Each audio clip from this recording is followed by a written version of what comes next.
Labadiena, mano vardas Tomas Lugnavičius ir šiandieną noriu su jumis pasikalbėti apie individualaus kontakto režisūrą.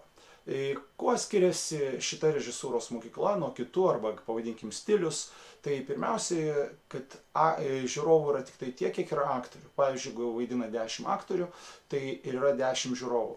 Spektaklio metu, kada yra sakomas tekstas, jis sakomas tik tai individualiai, vienam žiūrovui, vienas aktorius. Kitaip sakant, spektaklio metu žiūrovas turi tiesioginį kontaktą su vienu aktoriu. Aktorius, sekantis reikalavimas yra, kad aktorius tą patį tekstą jisai pakartoja, daleiskim pagal šitą variantą 10 kartų ar 4 kartus tiek, kiek yra žiūrovų. Todėl visas tekstas yra žiūrovui pasakomas lyg tai vėl iš naujo.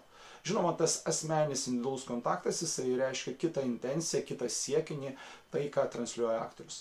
Visa kita spektaklio dalis, tai yra muzikinė, sceninis judesys, šokis ar kiti elementai, yra atliekami visiems žiūrovams, bet žiūrovai jie nesėdi vienoj kažkokioj linijoje, jie yra išdėstyti po sceną, po kažkokią žiūrovų salės erdvę ir tas kontaktas yra tada, kada tekstinis kontaktas yra tik tai su vienu žiūrovu. Ir tai yra išskirtinumas šito spektaklio stiliaus.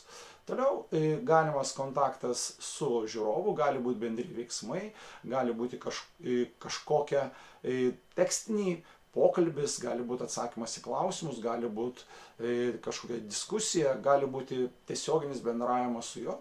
Todėl nėra ketvirtos sienos ir tas kontaktas jis yra individualus ir asmeninis viso spektaklio metu.